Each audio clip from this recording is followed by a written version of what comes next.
السلام عليكم ورحمة الله وبركاته. الحمد لله والصلاة والسلام على رسول الله وعلى آله وصحبه ومن والاه.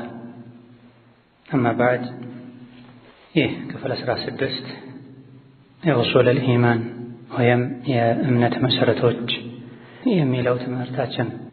قال المؤلف رحمه الله تعالى: باب ذكر الملائكة عليهم السلام والإيمان بهم.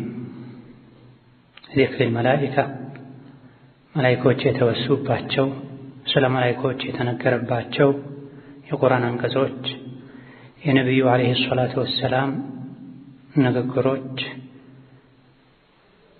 والإيمان بهم በእነሱ ማመንም ግዴታ እንደሆነ የእምነት መሰረት እንደሆነ የሚያሳዩ የቁርአን ሐዲስ ማስረጃዎች የሚታዩበት ባብ ነው።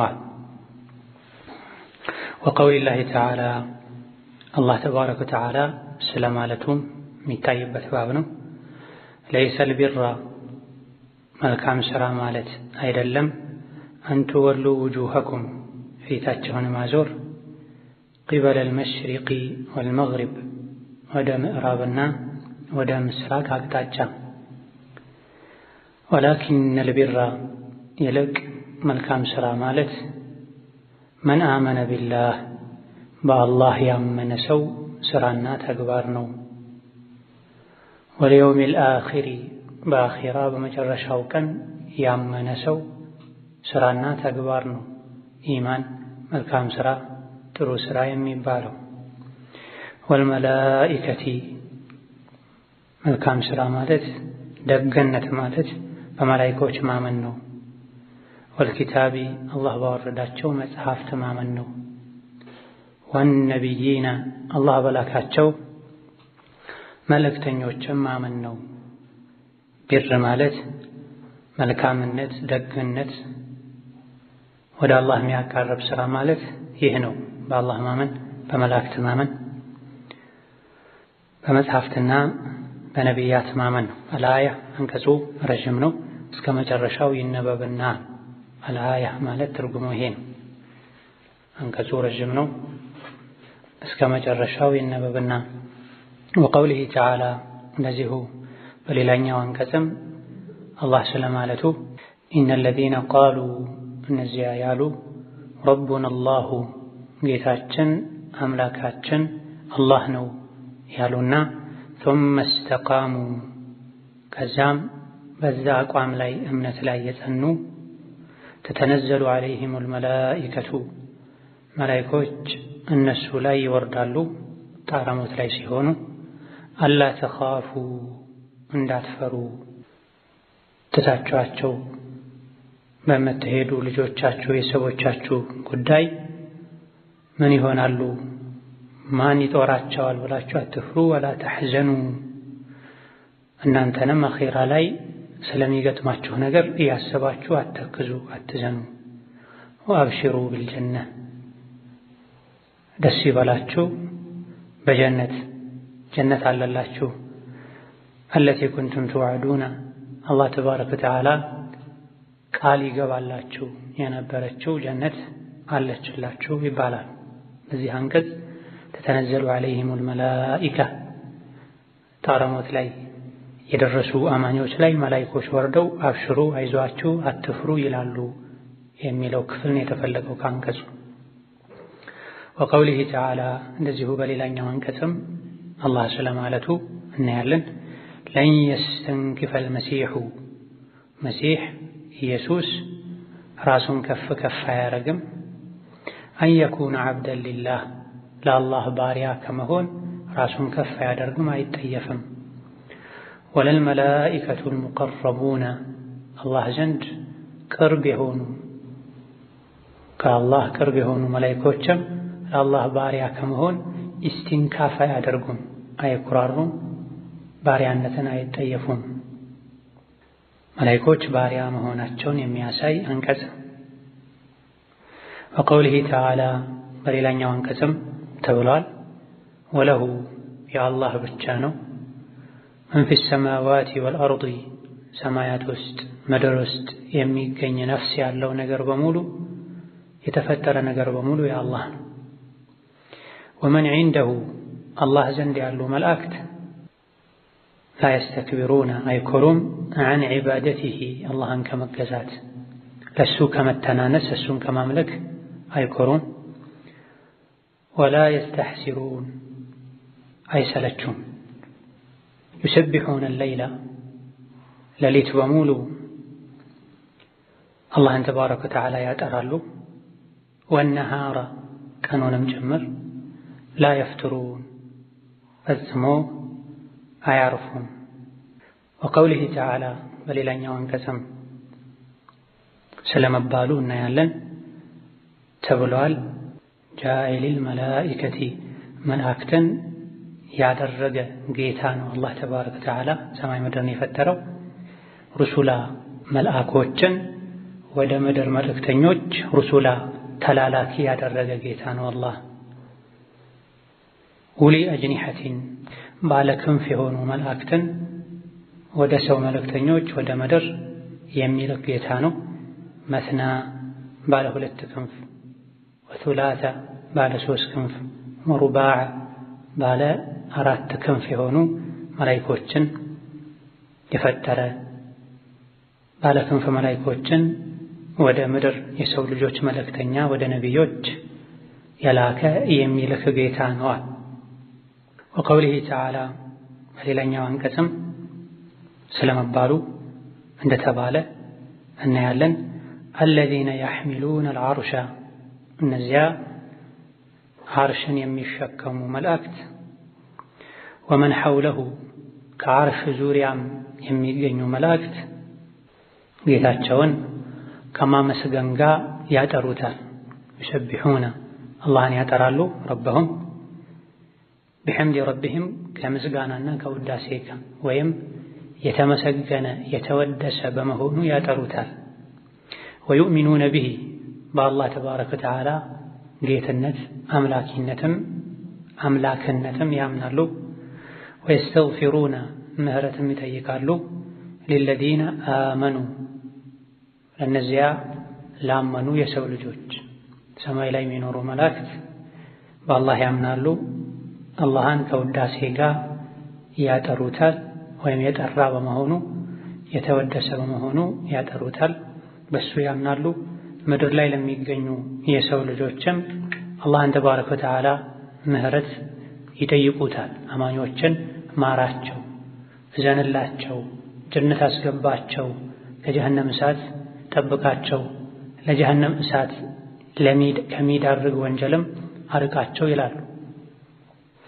وعن عائشة رضي الله عنها عائشة መልካም ስራቸውን አላህ ይወደድላቸውና قالت አሉ قال رسول الله صلى الله عليه وسلم يا الله መልእክተኛ ብለዋል خلقت الملائكة መላእክቶች ተፈጥረዋል من نور ከብርሃን وخلق الجان ጂኖች ተፈጥረዋል من مارج من نار ከእሳት ነበልባል وخلق آدم ደግሞ ተፈጥረዋል مما وصف لكم ከተነገራችሁ ነገር አደም የተፈጠሩት ከምታውቁት ከተነገራችሁ ነገር ነው። ቁርአን ነግሯችኋል፣ ገልጾላችኋል። የሰው ልጆች ሁሉ ያውቃሉ። አደም የተፈጠሩት ከአፈር ከጭቃ ነው። ረዋሁ ሙስሊም ኢማም ሙስሊም እነዚህ ኢማም አሕመድ የዘገቡት ሐዲስ ነው። በእነዚህ የቁርአን አንቀጾችና መጨረሻ ላይ ባየነው ሐዲስ መላኢካ የሚባል ፍጡር እንዳለ የተለያየ ስራም እንደሚሰሩ የአላህ ባሪያዎች እንደሆኑ መኖሪያቸው ዋና መገኛቸው ሰማይ እንደሆነ የተፈጠሩትም ከብርሃን እንደሆነ ተነግሮናል። በመላኢኮች ማመን የኢማን አንድ መሰረት ነው። አርካኑል ኢማኒ ሲተቱን ብለን አንቱሚኑ ቢላሂ ወመላኢከቲሂ ብለን በሁለተኛ ደረጃ ኢቅራር የምናደርገው በመላኢካ ማመንን መላኢካ የሚባል የለም አላምንም በመላኢካ ያለ ይከፍራል፣ ከእስልምና ይወጣል። በሌሎች ነገሮች ማመኑ አይጠቅመው። በመላኢካ ማመን ሁለት አይነት ነው። ጥቅል የሆነ ማመን አለ፣ ዝርዝር የሆነ ማመን አለ። ጥቅል የሆነ የሚባለው በመላኢካ የማመን ደረጃና አይነት ሁሉም ላይ ማመኑ ግዴታ የሚሆን ነው። ዝርዝር በመላኢካ ማመን የሚባለው አይነትና ደረጃ ደግሞ ተጨማሪ ነው። እሱን ያላወቀ አላመንም አይባልም፣ አያስብልም። አርካነል ኢማን ነው፣ የእምነት መሰረት ነው። ይሄን ያላወቀና ያላመነ ስለ መላኢካ ይሄን ያልተቀበለ ሙእምን አይደለም የሚባለው አንደኛ መላኢካ የሚባል ፍጡር መኖሩን ማመን፣ መላኢኮች የአላህ ባሪያ ናቸው፣ አይመለኩም፣ አላህ ስሩ ያላቸውን ሁሉ ይሰራሉ ብሎ ማመን፣ ይሄ ነው ግዴታ የሚባለው በመላኢካ የማመን ደረጃ። ማንኛውም ሙስሊም ነኝ ሙእሚን ነኝ በአርካነል ኢማን አምናለሁ የሚል ሰው ይሄን ማወቅና ማመን አለበት ስለ መላኢካ። አንደኛ መላኢካ የሚባል ፍጡር አለ አላህ የፈጠረው። መላኢካ አላህን ያመልካል እንጂ አይመለክም። መላኢኮች አላህ አድርጉ ያላቸውን ሁሉ ያደርጋሉ። እስከዚህ ያለውን ማወቅ ማመን ግዴታ። በመላኢካ ማመን ሲባል በግዴታነት እነዚህን ማካተት አለበት። ከዛ በተረፈ ያለው የስም ዝርዝራቸውን ማወቅ፣ የተፈጠሩት ከምን እንደሆነ ማወቅ፣ የሥራ ደረጃቸውን አይነቱን ማወቅ፣ ይሄ ተጨማሪው በሁለተኛ ደረጃ የሚገኝ ማወቁ መልካም ደግ የሚባል የተወሰነ የኡማው ክፍል ሊያውቀው የሚገባ ደረጃ ነው። ኢማን ተፍሲሊ ይባላል። ዘርዘር ያለ ስለ መላኢካ ሊኖረን የሚገባ እምነት ማለት ነው። ይህ ከየት ነው የሚገኘው? ከቁርአን ከሐዲስ ነው። ቁርአን ላይ ሐዲስ ላይ ከመላኢኮች ውስጥ እገሌ የሚባለው መላኢካ የዝናብ መላኢካ ነው፣ እገሌ የዋህይ መላኢካ ነው፣ እገሌ የሞት መላኢካ ነው፣ መለከል መውት የሰዎችን የሞቱ ነገሮችን ነፍስ የሚያወጣ፣ እገሌ የቂያም ቀን በቀንዱ የሚነፋ መላኢካ ነው እያለን እናምናለን። መች ሲነገረን። መላኢካ ገይብ ነው፣ አይታይም፣ አይዳሰስም። የመላኢኮችን የሥራ ድርሻ ስማቸውን፣ አይነታቸውን አንዱን ከሌላኛውን የሚፈጥር የሚለይ አፈጣጠራቸውን፣ ክንፋቸውን ወህይ ካነገረን በስተቀር አናውቅም። ስለዚህ ስለ መላኢካ የምንናገረው የተነገረን ያክል ብቻ ነው። በዚህ ክታብ ኡሱለል ኢማን ላይ ስለ መላኢካ የተለያዩ መለያዎች፣ መገለጫዎች፣ የሥራ አይነቶች ይነገረናል። ስለ መላኢካ በሰማን ቁጥር ባወቀን ቁጥር ኢማናችን ይጨምራል። በመላኢካ ማመን ስለ መላኢካ ማወቅ ብዙ ጥቅም አለው። አንደኛ አላህን ተባረከ ወተዓላ ይበልጥ እንድናከብር ያደርገናል። መላኢካን የሚመስል የሚያክል ግዙፍ ብዙ ፍጡር አለው ለአላህ ተባረከ ወተዓላ። መላኢኮች በአፈጣጠራቸው ግዙፎች ከመሆናቸው ጋር በቁጥራቸው ብዙዎች ከመሆናቸው ጋር አላህን አያምፁም። የሰው ልጅ ግን በአፈጣጠሩ ደካማ በቁጥሩ ከመላኢካ አንፃር ትንሽ የሚባል ከመሆኑ ጋር አላህን ያምፃል። መላኢኮች ወንጀል ካለመስራታቸው ጋር አላህ አድርግ ያላቸውን ብቻ የሚያደርጉ ከመሆናቸው ጋር አላህን አብዝተው ይፈራሉ። ከእነሱ ውስጥ የሚያለቅሱ እንዳለ ተነግሯል። ይመጣል ይኸው ክታብ ላይ። ጭራሽ ስቆ የማያውቅ እንዳለ ተነግሯል። ሕይወቱን በስጁድ ብቻ ሌላኛው በሩኩዕ ብቻ የሚጨርሳል እስከ ቅያማ ድረስ። ከመሆኑም ጋር የቅያም ቀን ጥራት ይገባ ጌታችን ሆይ የሚገባህን ማምለክ አላመለክንህም፣ የሚገባህን ማላቅ አላላቅንህም እንደሚሉ ተነግሯል። ስለዚህ ስለ መላኢኮች ይህን ስናውቅ እኔስ ማን ነኝ? ምንድን ነኝ? ስንት ጥፋት አጥፍቻለሁ? ከመሆኑም ጋር አላህን ተባረከ ወተዓላ አልፈራም፣ አላዝንም፣ ዒባዳ አላበዛም እንላለን። በሌላ በኩል ደግሞ መላኢካ የሚባል ፍጡር መኖሩን ስናውቅ ስራቸውን ስናውቅ በአንድ በኩል እንወዳቸዋለን፣ በሌላ በኩል እንጠነቀቃቸዋለን። ምንጠነቀቃቸው ከመላኢኮች ውስጥ የእኛን ስራ ተከታትሎ በመመዝገብና የቅያም ቀን የሰራነውን ሁሉ እንድናገኝ የማድረግ ኃላፊነት የተሰጣቸው መላኢኮች አሉ። ኪራመን ካቲቢና ያዕለሙነ ማ ተፍዐሉ፣ የተከበሩ ጸሐፊ የሆኑ መላኢኮች አሉ። የምታደርጉትን ሁሉ ያውቃሉ፣ ይጽፉታል፣ ይመዘግቡታል። የቂያም ቀን እንካ መጽሐፍህን አንብብ፣ በዚህ መጽሐፍ ውስጥ ባለው በተመዘገበው ሥራ መሰረት መግቢያህን እወቅ እንባላለን። ስለዚህ ቀንም ይሁን ማታ፣ ጨለማም ላይ ይሁን ብርሃን ላይ አብረውን መላኢኮች እንዳሉ ምንሰራውን መጥፎም ይሁን ጥሩ ሥራ እንደሚመዘግቡ ስናውቅ እንጠነቀቃለን። በሌላ በኩል ደግሞ ደስ እንዲለን የሚያደርገው መላኢኮች ለአማኞች እስትግፋር ያደርጋሉ። ይህም እዚሁ ክታቡ መግቢያ አካባቢ ላይ አንቀጹ ላይ በግልጽ ሰፍሯል። ወየስተግፊሩነ ሊለዚነ አመኑ፣ መላኢኮች ላመኑት ምድር ላይ ላሉ የሰው ልጆች እስትግፋር ያደርጋሉ። በተቃራኒው ደግሞ ወንጀለኞችን ይረግማሉ።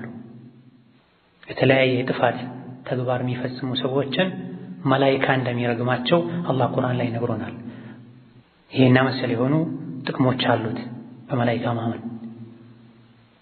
ካፋችን ክፉ ቃል እንዳይወጣ፣ አይናችን መጥፎ ነገር እንዳያይ፣ መጥፎ ቦታ ላይ እንዳንገኝ ያደርገናል። በትክክል በመላኢካ ማመናችን ማንም አያኝም እንኳ ብንል አብሮን መላኢካ አለ።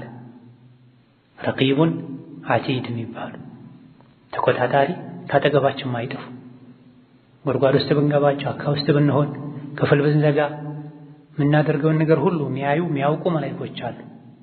የት አሉ? መቼ አየናቸው? መቼ ይታያሉ ካለን ቀደም ሲል ነግሬያቸዋለሁ። መላኢካ ገይብ ነው፣ አይታይም፣ አይዳሰስም። እኔ በማላየው ነገር አላምንም ካለ አንድ ሰው ከተፈላሰፈ ነፍስህ የታለች? ነፍስህ የታለች? ማታ ማታ ትተኛለህ፣ እንቅልፍ ነው የሚያስተኛ። እንቅልፍ የሚባለው ነገር የቱ ጋር ነው ያለው? አይተኸዋል? ዳሰኸዋል? ድምፁን ሰምተኸዋል ይባላል።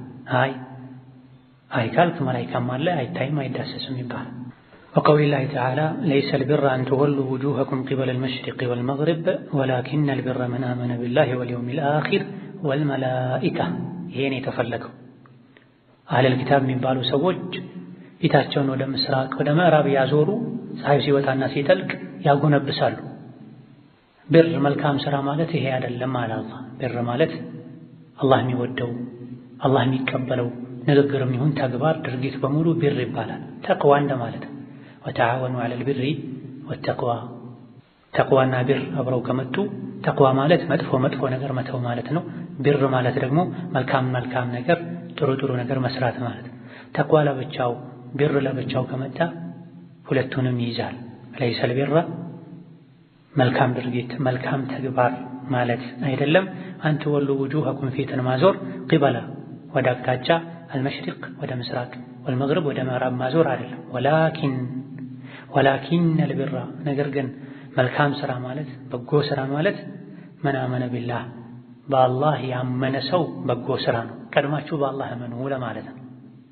በአላህ እመኑና የእናንተ ትክክለኛ የምትሉት እምነት ኋላ ላይ ቢሻርም ወደ ምስራቅ ስገዱ ብሎ የሚያዝ ከሆነ በአላህ ካመናችሁ በኋላ ወደ ምስራቅ ስገዱ፣ ወደ ምዕራብ ስገዱ ብሎ የሚያዝ ከሆነ በአላህ ካመናችሁ በኋላ ወደ ምዕራብ ስገዱ፣ ወልየውሚል አኺሪ በአኺራ ካመናችሁ በኋላ ስገዱ፣ ወልመላኢከቲ በመላእክት ካመናችሁ በኋላ ስገዱ።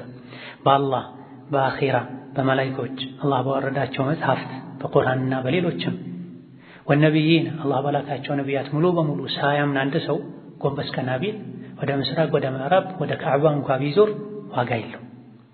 ምንሰራው ሥራ ዋጋ ይኖረው ዘንድ ማመን ካለብን ነገሮች አንዱ በመላኢካ ማመን ነው። በአላህ ሳያምን አንድ ሰው ጎንበስ ቀና ቢል እንደማይጠቅመው ሁሉ በአላህ እንኳ ቢያምን በአኺራ እንኳ ቢያምን መላኢካ በሚባለው ፍጡር አላምንም ብሎ ሌሎች ነገሮችን አምናለሁ አደርጋለሁ ቢል ዋጋ የለው። ብር አይባልም፣ መልካም ሥራ አይባልም። ስለዚህ በመላኢኮች ማመን የእምነት አንድ መሰረት ነው ማለት ነው። በሌላኛው አንቀጽ ደግሞ ኢነ ለዚነ ቃሉ ረቡና አላሁ ሱመ እስተቃሙ ተተነዘሉ ዐለይሂሙል መላኢከቱ አላ ተኻፉ ወላ ተሕዘኑ ወአብሽሩ ቢልጀና። እነዚያ በአላህ ያመኑ ጌታችን አላህ ብቻ ነው ከአላህ ውጪ ማንንም አናመልክም ያሉ ከዛም የጸኑ እዛ ላይ ያዘለቅቅ ያላደረጉ ወለም ዘለም ያላሉ የእነዚህ ሽልማታቸው ምንድን ነው ከተባለ ተተነዘሉ ዐለይሂሙል መላኢካ መላኢካ እነሱ ላይ ይወርዳል። መቼ? ጣረ ሞት ላይ ሲደርሱ። ሰከራተል መውት አስቸጋሪ ጊዜ ነው ይታወቃል። በዛ ሰዓት አጽናኝ ያስፈልጋል። ከዙሪያችን ያሉ ሰዎች ከማልቀስ ውጪ ከመጮህ ውጪ ምንም የሚያደርጉት ነገር የለም። ፈለውላ እነኩም ገይሩ መዲኒን ተርጅዑነሃ ኢን ኩንቱም ሳዲቂን ወአንቱም ኢለይሂ ተንዙሩን። ሟች ሲሞት ሲያጣጥር ታያላችሁ። ጎበዝ ከሆናችሁ እስቲ ነፍሱን መልሷት ከሞት ስካር አውጥቶት ብሏል። ማንም አይችልም። በዚህ ሰዓት የሚጠቅመው ዱንያ ላይ ያሉ መላኢኮችን አላህ የሚያስደስት ስራ መስራት። በህይወት ዘመኑ ሁሌ አላህን መላኢኮች የሚያስደስት ስራ የሰራ ሰው በዚህ አስቸጋሪ ሰዓት አባት፣ እናት፣ ወንድም፣ እህት ምንም በማያረጉበት የሰከራተል መውት የሞት ስቃይ ጊዜ ላይ መላኢኮች ይወርዳሉ። ተተነዘል የተለያዩ መላኢኮች ይወርዳሉ። ምን ሊያረጉ? አላ ተኻፉ አትፍሩ፣ ወላ ተሕዘኑ አትዘኑ፣ አተክዙ፣ ወአብሽሩ ቢልጀነ ጀነት አለላችሁ የመሰራች ደስ ይበላችሁ። ምን አይነት ጀነት? አለቲ ኩንቱም ትውዐዱና ካመናችሁ መልካም ስራ ከሰራችሁ ዲን ላይ ቀጥ ካላችሁ ትገቧታላችሁ የተባለ ቃል ይገባላችሁ ዋዕድ ይሰጣችሁ የነበረችው ጀነት አለችላችሁ። ደስ ይበላችሁ ይባላል። ከዱንያ ወጥቼ ከሞቀው ቤቴ ወጥቼ ከቤተሰብ ከወላጅ ከልጅ ተለይቼ ቀብር ውስጥ አፈር ውስጥ ልተኛ ነው፣ ጨለማ ጉድጓድ ውስጥ የተዘጋ ጉድጓድ ውስጥ ብለው እንዳይጨንቁ የሰው ልጆች ሲሞቱ መላኢኮች አብሽር ወደ ጀነት ነው የምትሄደው የምትሄጂው ይላሉ። እደን ከመላኢኮች ስራ አንዱ በጣረ ሞት ጊዜ ሙእሚኖችን ማረጋጋት ማጽናናት ነው። ለን የስተንኪፈ አልመሲሑ አን የኩነ ዐብደን ሊላሂ ወለልመላኢከቱል ሙቀረቡን። ይህኛው አንቀጽ ደግሞ መላኢኮች አላህን ከመገዛት ለአላህ ከመስገድ እሱን ከመለመን ከማወደስ ማይኩራሩ ማይጠየፉ ራሳቸውን ከፍ ከፍ የማያደርጉ መሆኑን የሚያሳይ። ኢየሱስን የሚያመልኩ ሰዎች አሉ። እናንተ ታመልኩታላችሁ፣ እሱ ግን ለአላህ ባሪያ ከመሆኑ እንኳ አይጠየፍም፣ ራሱን ከፍ ከፍ አያደርግም። እናንተ እንደምትሉት ጌታ ነኝ የጌታ ልጅ ነኝ ሊሰገድልኝ ይገባል እኔ አልሰግድም አይልም። እሱ ራሱ ለአላህ ይሰግድንም አላህን ይፈራ ነው። መላኢኮችም እንደዚሁ ብዙ ፍጡሮች ከመሆናቸው ጋር ሙቀረብ የሆኑ ከአላህ ቅርብ የሆኑ ሰማይ ላይ ከዐርሽ ዙሪያ የሚኖሩ መላኢኮች አላህን ከመገዛት አይኩራሩ፣ ራሳቸውን ከፍ አያደርጉ። በዚህ አንቀጽ መላኢኮች የአላህ ባሪያ መሆናቸውን እንረዳለን። ወለሁ መን ፊ ሰማዋቲ ወልአርድ የአላህ ነው የአላህ ብቻ ነው። መን ፊ ሰማዋቲ ወልአርድ ሰማይና ምድር ውስጥ ያለ በሙሉ ሰውም ይሁን ሌላ።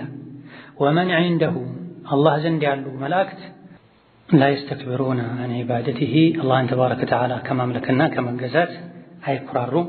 ወላ የስተሕሲሩነ አይ ላ የመሉነ አይሰለቹምም ጭምር። ዒባዳ ማድረግ መስገድ፣ አላህን ማወደስ ማስታወስ አይሰለቹም። ዩሰቢሑነ ለይለ ወነሃር ቀን ከሌሊት አላህን ያጠሩታል፣ ይሰግዱለታል፣ ያወድሱታል። ላ የፍቱሩን አያርፉም። ከመላኢኮች መለያ መገለጫ አንዱ ቀን ከሌሊት ዒባዳ ያደርጋሉ። ዒባዳ ከማድረግ አይሰላቹም፣ ደከመኝ አይሉም። ላ የፍቱሩን አያቋርጡም። ምድር ላይ ያሉ የሰው ልጆች በቀን 5 ወቅት ሶላትን እንኳ በአግባቡ መስገድ ከበደኝ ይላሉ፣ ሰለቸኝ ይላሉ። በአፋቸው ባይሉ ተግባራቸው ይሄን ያሳያል፣ ይሰላቻል። ወኢዛ ቃሙ ኢለ ሶላቲ ቃሙ ኩሳላ ሙናፊቆች ወደ ሶላት ሲቆሙ እየተሰላቹ እየቀፈፋቸው እየከበዳቸው ተነስተው ይቆማሉ ሊሰግዱ። መላኢኮች ግን ከዚህ የጠሩ ናቸው፣ አይሰላቹም፣ አያርፉም። ጃኢሊል መላኢከቲ ሩሱላ አላህ ምስጋና ይገባው። አለዚ ጌታ አላህ ማነው ካላችሁ ጃኢሊል መላኢከቲ ሩሱላ መላኢኮችን ሩሱልን መልእክተኛ ያደረገ ወደ ሰው ልጆች ዋህይ ይዘው የሚወርዱ ዝናብ ይዘው የሚወርዱ የተለያዩ ትእዛዞችን ይዘው የሚመጡ ሩሱል መልእክተኛ ያደረገ። ኡሊ አጅኒሐቲን ባለ ክንፍ የሆኑ መስና 2 ክንፍ፣ ሱላተ 3፣ ሩባዕ 4። ከመላኢኮች መገለጫ አንዱ ስለ መላኢካ ልናምንበት ከሚገባ ሲፋ አንዱ መላኢኮች ባለ ክንፍ ናቸው። 2 ክንፍ ያለው አለ፣ 3 ያለው አለ፣ 4 ያለው አለ፣ እስከ 600 ያለውም አለ። መላኢኮች መልእክተኛም ጭምር ናቸው። አላህ ይልካቸዋል ወደ ነቢዮች የሚልከው አለ ጅብሪል፣ ለተለያየ ዓላማ የሚላክ አለ። الذين يحملون العرش ومن حوله يسبحون بحمد ربهم እነዚያ አርሽን የሚሸከሙ መላእክት ومن حوله ከአርሹ ዙሪያም ያሉት يسبحون بحمد ربهم ጌታቸውን ያጠሩታል። بحمده ሌላኛው አንቀጽ ላይ እንዳለው የተመሰገነ በመሆኑ ያጠሩታል ወይም ከምስጋና ጋር ያጠሩታል። سبحانك اللهم ربنا بحمدك اللهم اغفر لي እንደማለት ነው። ويؤمنون به بالله ያምናሉ ويستغفرون للذين آمنوا بالله ላመኑ የሰው ልጆችም استغفار ያደርጋሉ። ከመላእክቶች ሥራ መለያ አንዱ አርሽ የሚሸከሙ መላእክቶች አሉ ብለን እናምናለን። አርሹን መሸከም ለነሱ ሥራ ሆኖ ነው እንጂ አላህ በራሱ ጊዜ አርሽን ማቆም ይችላል፣ ሰማይና ምድርን እንዳቆመው። ከመላእክቶች ውስጥ አርሽን የሚሸከሙ አሉ። ወመን ሐውለሁ ከአርሽ ዙሪያ አርሽን አጅበው ከበው የሚገኙ አሉ። ሰማይ ላይ ሆነው ከአርሽ ዙሪያ ሆነው አላህን የሚያወድሱ የሚያጠሩ አሉ። ለሰው ልጆች እስትግፋር የሚያደርጉ አሉ። ወይስተግፊሩነ ሊለዚነ አመኑ የጋፈር አንቀጽ ነው። የሹራ አንቀጽ ላይ ደግሞ ወይስተግፊሩነ ሊመን ፊል አርድ ምድር ላይ ላሉ በዚህ አንቀጽ ተፈስሮ አማኞች እስትግፋር ያደርጋሉ። ምድር ላይ ላለ ለሁሉ አይደለም እስትግፋር የሚያደርጉት፣ በአላህ ላመነ ከአማኞች ውስጥም ለየት ያለ እስትግፋር እንዲደረግለት የሚያደርግን ስራ የሰራ ዒልም የፈለገ ዒልም ያስተማረ መላእክቶች ዒልምን ለሚያስተምር ሰው ዱዓ ያደርጋሉ፣ እስትግፋር ያደርጋሉ ተብሏል። ዒልም የሚማርም ሰው እዚህ ውስጥ ነው የሚገባው። እነዚህ አንቀጾች ሌሎችም በርካታ የቁርአን አንቀጾች መላእክት የሚባል ፍጡር እንዳለ፣ በመላእክት ማመን የእምነት መሰረት እንደሆነ፣ መላእክቶች አማኞችን እንደሚያጽናኑ፣ እስትግፋር እንደሚያደርጉላቸው፣ በሌላ አንቀጽ ላይ እንደተነገረው እንደሚረዷቸው። የበድር ዘመቻ ቀን ከሰሓቦች ጋር መጥተው ተዋግተዋል። የተቸገረ ጭንቀት ውስጥ ያለ ሰው አላህን ተባረከ ወተዓላ እጅ አንስቶ ሲለምን እሱን ለመርዳት አላህ መላኢካ እንደሚልክ የሚያሳዩ አታሮች አሉ። መላኢኮች የምድር የሰው ልጅ አማኞች ወዳጆች ናቸው። መላኢኮች እንደዚሁ የአላህ ባሪያዎች እንደሆኑ እንደማይመለኩ፣ መላኢካ የሚያመልኩ ሰዎች የተሳሳቱ እንደሆኑ፣ መላኢካ ባለ ክንፍ እንደሆነና የተለያየ የሥራ ድርሻ እንዳላቸው እነዚህ አንቀጾች ያሳያሉ። ከምንድን የተፈጠሩት? አን አይሸተ ረዲየላሁ ዐንሃ ቃለት ቃለ ረሱሉላህ ኹሊቀቲል መላኢከቱ ሚን ኑር፣ መላኢኮች ከብርሃን ነው ከኑር ነው የተፈጠሩት። ጂኖች ደግሞ ሚን ማሪጅ ሚን ናር ከእሳት ነበልባል ነው የተፈጠሩት። የሰው ልጆች ደግሞ አደም ሚማ ውሲፈ ለኩም ከተነገራችሁ ከሚታወቀው ከጭቃ ከአፈር ነው የተፈጠረው። እነን መላኢካ ከኑር ነው የተፈጠረው። መላኢካ አካል አለው እንዲሁ ማይታይ ቢሆንም ለኛ ነገር ግን ጅስም አለው፣ አካል አለው። ከኑር ከብርሃን ነው የተፈጠረው። ለደርስ ስትገቡ ስልካችሁን ዝጉ። ዒልሙን አክብሩ፣ የነቢን ሐዲስ አክብሩ፣ ቁርአን አክብሩ። ዒልሙ የሚያከብራችሁ ይሄኔ ነው። የረሱል መጅልስ ላይ ነቢ ፊት ለፊት ቁጭ ብሎ ስልክ አንስቶ ማውራት፣ ስልክ ማስጮህ ፈጽሞ አግባብ አይደለም። የዕልምን ደረጃውን ካላወቅንና ሐቁን አደቡን ካልጠበቅን ዒልም አይጠቅመንም። ልክ ወደ መስጂድ ስትገቡ ጫማ እንደምታወልቁት ስልካችሁን ከኪሳችሁ ከቦርሳችሁ አውልቃችሁ ዝጉት። ወደ አላህ ቤት ነው እየገባችሁ ያለው። ቁርአን ሐዲስ ወደሚነገርበት ቦታ ነው እየገባችሁ ያለው። ተራ የቢሮ የመንግስት ሰራተኛ ቤት ሲገባ እንኳ ስልክ ይዘጋል፣ ውጭ ይጣላል። መላኢካ የሚሰበሰብበት ቁርአን ሐዲስ የሚነገርበት ስፍራ ስንገባ ስልካችን አለመዝጋት ረስተን ላንዘጋ እንችላለን። ሲጮህ አንስተን ማናገር፣ ስልክ ሲጠራ አንስተን ማናገር መጨረሻ ይጠበቃል። መጨረሻ አበደን ቁርአኑን ሐዲሱን ዒልሙን አለማክበር። اللهم ኢላ ወላጆች ከደወሉ ድንገት ሲጮህ ከረሱት የደወሉት እነሱ መሆኑ ከታወቀ ወጥቶ ማናገር ይቻላል። أصلحنا الله جميعا. طيب وثبت ተረጋግጧል፣ ተዘግቧል في بعض أحاديث المعراج ነብዩ ሰለላሁ ዐለይሂ ወሰለም ስራና ሚዕራጅ ሲያደርጉ የተከናወኑ የሆኑ ነገሮችን የሚዘረዝረው ሐዲስ ላይ ተዘግቧል። أنه صلى الله عليه وسلم ነብዩ رفع له ለሳቸው ከፍ ተደርጎ እንደተታያቸው ከፍ ተደርጎ እንደታያቸው አልበይቱል ማዕሙር በይተል ማዕሙር በመባል የሚታወቀው መላእክቶች በዒባዳ የሚያደምቁት ቤት ከፍ ተደርጎ ታያቸው።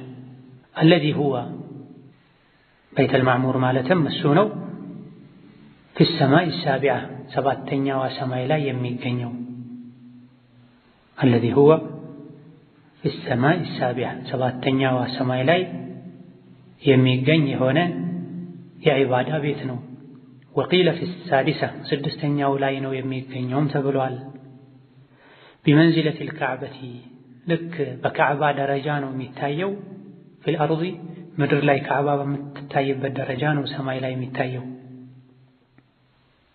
ከሷም ትይዩ ነው ያለው ሰማይ ላይ የሚገኘው ምድር ካዕባ ከምትገኝበት ትይዩ ነው። ወሁወ ቢሕያሊል ከዕባ ማለት ይሄ ነው። ከካዕባ አቅጣጫ ትይዩ ነው ያለው። ሑርመቱሁ ክብሩ ፊሰማ ሰማይ ላይ ያለው ክብር ከሑርመቲል ከዕበቲ ልክ እንደ ካዕባ ክብር ነው። ፊል አርዲ ምድር ላይ ካዕባ የተከበረች ናት። ካዕባ ዙሪያ ሐረም ውስጥ ነፍስ ማጥፋት አይቻል፣ እንስሳትን እንኳ መግደል አይቻል፣ ዛፍን መንቀል መቁረጥ አይቻል። ሰማይ ላይ ያለው በይተል ማዕሙር ልክ ምድር ላይ እንዳለው ካዕባ ልዩ ክብር አለው። ወኢዛ ሁወ ይሄን የተፈለገው ከዚህ እሱ ውስጥ የድኹሉሁ እሱ ውስጥ ይገባል ኩለ የውሚን በየቀኑ 70,000 መለኪን 70,000 መላኢካ ይገባል። በየቀኑ ሰማይ ላይ የሚገኘው በይተል ማዕሙር 70,000 መላኢካ ይገባል ለዒባዳ። ثم لا يعودون إليه ከዚያም ወደሱ ተመልሰው አይገቡም። አኺረ ማ ዐለይሂም ለመጨረሻ ጊዜ ለሁለተኛ ዙር ተመልሰው መግባት አይችሉም። በህይወታቸው አንድ ጊዜ ብቻ ነው የሚገቡት። በየቀኑ 70,000 መላኢካ ይገባል።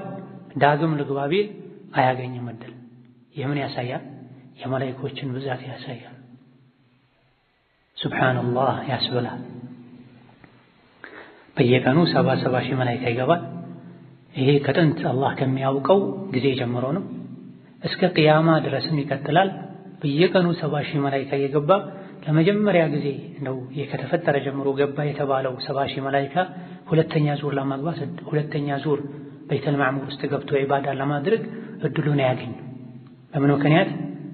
ከብዛታቸው አንፃር።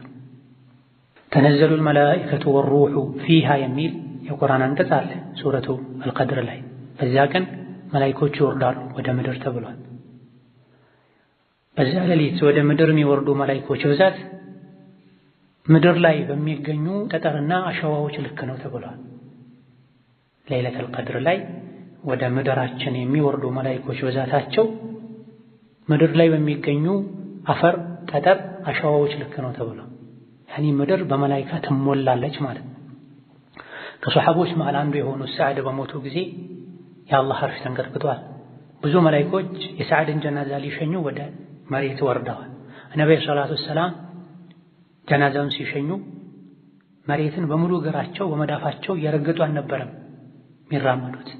በእግሮቻቸው ጣቶች ተጨናንቀው ነበር የሚራመዱት። ለምን እንደዚህ ትራመዳለህ? ይኸው አስፈተነልሃል ሲሏቸው ከዙሪያዬ መላኢኮች አሉ ብለው ነብዩ ሰለላሁ ዐለይሂ ወሰለም ሰዓድን ለመሸኘት የመጡ። በይተል ማዕሙር ብሎ ማለት በዒባዳ የደመቀ ቤት ማለት ነው። ማዕሙር ማለት በዒባዳ በጎብኚዎች ብዛት የደመቀ ማለት ነው። የት ነው የሚገኘው? ሰባተኛው ሰማይ ላይ። በአንዳንድ ዘገባዎች ወቂለ ፊ ሳዲስ ስድስተኛው ላይ ተብሏል። አብዛኛው ዘገባ የሚያሳየው ሰባተኛው ሰማይ ላይ እንዳለ ነው። ኢብራሂም ያሉት ሰባተኛ ሰማይ ላይ ነው። በአንዳንድ ዘገባዎች ኢብራሂም ሰባተኛው ሰማይ ላይ ይሄን የዒባዳ ቤት ተደግፈው ቁጭ ብለዋል ተብሏል። ነቢዩላህ ኢብራሂም ሰባተኛ ሰማይ ላይ እንዳሉ በትክክለኛ ሐዲስ ተነግሯል።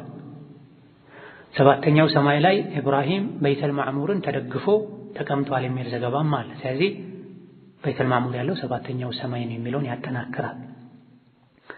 ደረጃው ልክ እንደ ካዕባ ነው። ምድር ላይ ያሉ ሰዎች ካዕባን እንደሚያከብሩት በዚያ ልክ ይከበራል። ያለበት ቦታም ሰማይ ላይ ከካዕባ ትይዩ ነው። ምድር ላይ ካዕባ ከዙሪያዋ ብዙ ነገሮችን ማድረግ እንደተከለከለው ነፍስ ማጥፋት፣ ዛፍ መቁረጥ፣ የጠፋን ዕቃ ማንሳት እንደተከለከለውና ሑርማ ልዩ ክብር እንዳለው ሁሉ ሰማይ ላይም ልዩ ክብር አለው። በየቀኑ 70 ሺህ መላኢካ ይገባል። ثم لا يعودون إليه آخر ما عليهم ሌላ ዙር ልግባና ኢባዳ ላድርግ ቢሉ አይችሉም። እድል አይደርሳቸውም፣ እድል አያገኙም። 100 ሺህ ዓመት እንኳ ቢባል እንደው ምድር ሰማይ እድሜያቸው 100 ሺህ ነው እንኳ ቢባል በየቀኑ በዓመት ውስጥ 360 ቀኖች ቢኖሩ 360ን በ70 ሺህ ብናባዛው ይሄን ደግሞ በ100 ሺህ ዓመት ብናባዛው በ200 ሺህ ዓመት ብናባዛው ስንት መላኢካ ነው ያለው? ሱብሃንአላህ ከማለት ውጪ ሌላ ምን ነው ነገር? ይሄን ሁሉ የፈጠረው አላህ ነው። እነዚህ ሁሉ ይፈሩታል፣ ያከብሩታል፣ ይሰግዱለታል። የሰው ልጅ ብቻ ነው ደረቅ የሚያምፀው እምቢ የሚለው ጌታው የሚያስቆጣው። وعن عائشة رضي الله عنها قالت قال رسول الله صلى الله عليه وسلم عائشة الله መልካም ስራቸውን ይወደድላቸውና ነብይ ብለዋል አሉ ما في السماء ሰማይ ላይ የለም موضع قدم አንድን እግር ማስቀመጫ ቦታ የለም ኢላ عليه እሱ ላይ ቢኖርበት እንጂ መለኩን ሳጅድ ስጁድ ያደረገ መላኢካ አው መለኩን ቃኢም ወይም ቆሞ ጌታውን የሚያመልክ የሚማፀን መላኢካ ቢኖርበት እንጂ فذلك ይህ ነው قول الملائكة የመላኢኮች ማለት ምን ማለታቸው? ወኢና ለነሕኑ ሷፉን እኛንን በሰልፍ ሆነን ጌታችን የምናመልክ ወኢና ለነሕኑ ልሙሰቢሑን እኛንን አላህን የምናጠራ የምናወድስ ብለዋል። ሱረቱ ሷፋት ላይ አላህ እንደነገረን ይህን ንግግራቸውን ለእኛ አራያ እንዲሆን አላህ ቁርአን ላይ ነግሮናል። ለዚህ ነው ነብዩ ሰለላሁ ዐለይሂ ወሰለም ሶፍ ላይ መላኢኮች ሶፍ እንደሚያደርጉት ሶፍ አድርጉ፣ ሶላት ሶፋችሁን አስተካክሉ፣ የጂሃድ ሶፋችሁን አስተካክሉ ይሉ ነበር።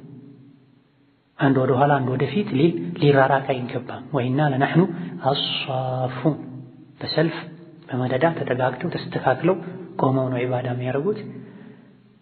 ምድር ላይ እኛም ለአላህ ስንሰግድ ሶላትን ሶፍ አስተካክሎ የምንባለው ለዚህ ከመላኢኮች ጋር ለመመሳሰል ከደጋጎች ከትልቆች መመሳሰል ትልቅነት ነውና ወከዛሊክ አላህን ሌት ተቀን ያጠሩታል። ለነሕኑ ልሙሰቢሑን እኛንን ሌት ተቀን አላህን የምናጠራው እናንተም እንደኛ ሁኑ የሚሉ ይመስላል ቁርአን ላይ የተነገረ ነው። ለዚህ ይህ ሐዲስ ላይ መላኢኮች ኢባዳ እንደሚያበዙ የሚሰግዱ ቆመው አላህን የሚማጸኑ እንዳለ ተነግሮናል። አንድ እግር ማሳረፊያ ቦታ እንኳን የለም። 7ቱ ሰማይ ሰፊው ግዙፉ ሰማይ በእያንዳንዱ ሰማይ ላይ ኢባዳ የሚያደርጉ መላኢኮች አሉ። የአንደኛ የሁለተኛ የሶስተኛ የስድስት የሰባተኛ ሰማይ ነዋሪ የሆኑ መላኢኮች አሉ። ሁሉም በየሰማያቸው ሱጁድ ሩኩዕ ቅያም ላይ ሆነው አላህን ይማጸናሉ፣ አላህን ያወድሳሉ። አንድ እግር ማሳረፊያ እንኳን ቦታ የለም። ያ ቦታ ላይ መላኢካ ቢሆን ባዶ ቦታ የለም ማለት ይህ ብዛታቸውን ያሳያል። በሌላ በኩል ከብዛታቸው ከግዝፈታቸው ጋር ለአላህ እንደሚተናነሱ ሱጁድ እንደሚደፉ ያሳያል። ደካማው የሰው ልጅ እኔ ለምን ሰግዳለሁ ለምን ግንባሬን አፈር ላይ መሬት ላይ ደፋለሁ ያለ የሚኩራራ ለሸይጣን ይሰግዳል።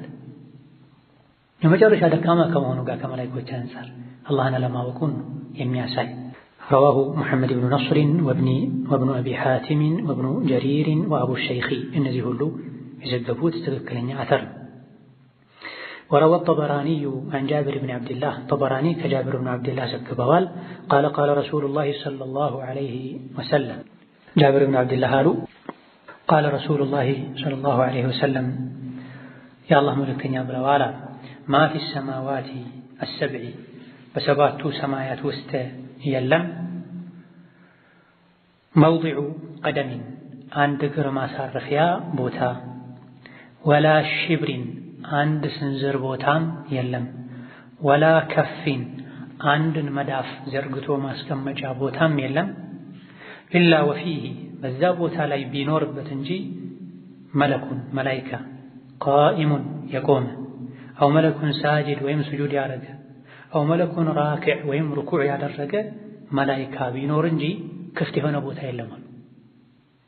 ሰማይ ብዙ ከመሆኑ ጋር ሰፊ ከመሆኑ ጋር በእያንዳንዱ ስንዝር በእያንዳንዱ እግር ማሳረፊያ ላይ መላኢካ ይገኛል። ስጁድ ሩኩዕ አድርጎ አላህን የሚማጸን በዚህ መልኩ ኢባዳ ከማድረጋቸውን ጋር فإذا كان يوم القيامة የቂያማ ቀን ሲደርስ ቃሉ ይላሉ ጀሚዓን ሁላቸው ስጁድ ሩኩዕ ላይ ሆነው እድሜያቸውን ያሳለፉ መላኢኮች ሱብሃነክ ጌታችን ሆይ ጥራት ይገባህ ማ ዐበድናከ ሐቀ ዒባደቲክ ሚገባህን ማምለክ አላመለክንህም ኢላ ነገር ግን አና ለም ኑሽሪክ ቢከ ሸይአ በአንተ ምንም አላጋራንም እንጂ ከሽርክ የጠራነን እንጂ ግን ሚገባህን ዒባዳ አላደረግንም፣ አጉድለናል፣ አንሶሃ ላይ ለአንተ የሚመጥን ዒባዳ አይደለም ያደረግነው ይላሉ። ምን አጉድለው ነው?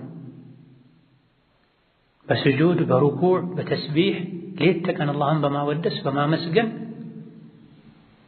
እስከ ቅያማ ከመቆየታቸው ጋር የቅያም ቀን ሱብሓነክ ማ ዐበድናከ ሐቀ ዒባደቲክ ጥራት ይገባ ጌታችን ሆይ ልቅናህን የሚመጥን ዒባዳ አላደረግነውም ይላሉ። እኛ ምን ልንል ነው?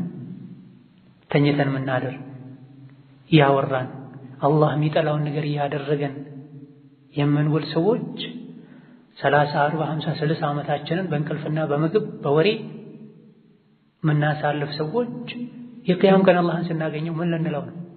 ምን አይነት ሀፍረት ነው የሚሰማን? ጭራሽ ወንጀል አይሰሩም መላኢኮች።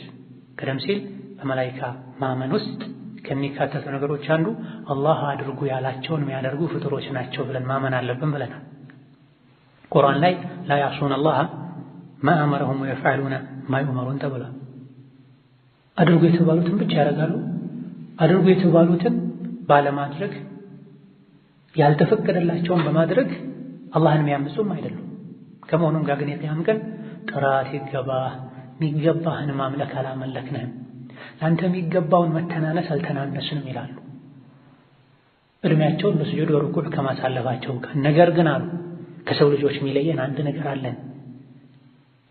እና ለም ኑሽሪክ ቢከ ሸይአ በአንተ አንዳችን ነገር አላሻረክንም አሉ።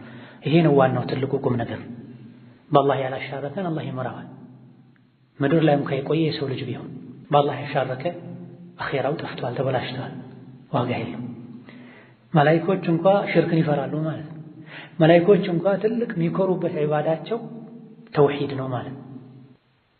ስለዚህ ሽርክን ልንፈራ ልንጠነቀቅ፣ ከሽርክ ራሳችንን ልናጠራ፣ ከዛ በመቀጠል የቻልነውን ያክል መልካም ስራ ልንሰራ እንደሚገባን የሚያሳይ ሐዲስ ነው።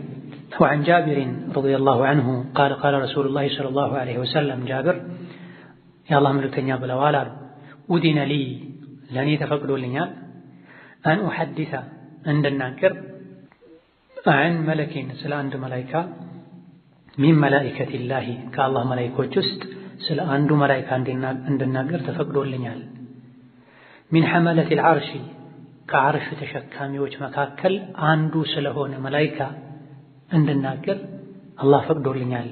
ለነገራችሁ ነው ስሙ ተዘጋጁ እንደማለት። ምንድነው የሚነገረን? ማበይነ በመካከል ያለው ሸሕመቲ ኡዱኒሂ በጆሮ ጉትቻው ኢላ ዓቲቂሂ እስከ ትከሻው ድረስ ያለው የሰውነት ክፍሉ ርዝመት መሲረቱ የሚያስኬድ ርዝመት ነው 700 ዓም 700 ዓመት ከጆሮው ጉትቻ እስከ ትከሻው ድረስ ያለው የሰውነት ክፍል ርዝመቱ መሲራ የሚያስኬድ ርዝመት ነው 700 ዓሚን 700 ዓመት የሚያስኬድ ርዝመት ያለው ርቀት አለ በጆሮ ጉትቻና በትከሻው መሃል። በአንዳንድ ዘገባዎች 400 ዓመት ተብሏል። ይህንንም አቡ ዳውድ በይሐቂ አስማው ሲፋት ላይ አብዱያ የሚባሉት ጸሐፊ አልሙክታራ በተሰኘው ክታባቸው ላይ ዘግበውታል። ይህን ዘገባ ኢብኑ ከሲር ኢብኑ ሐጀር ሶሒህ ነው ብለዋል። አሁንም ከልብ ሱብሓነላህ ከማለት አላሁ አክበር ከማለት ውጪ የምንለው ነገር የለም። ይሄን እንኳ ሲናገሩ ነብዩ ሰለላሁ ዐለይሂ ወሰለም መግቢያ አድርገው ነው የተናገሩት።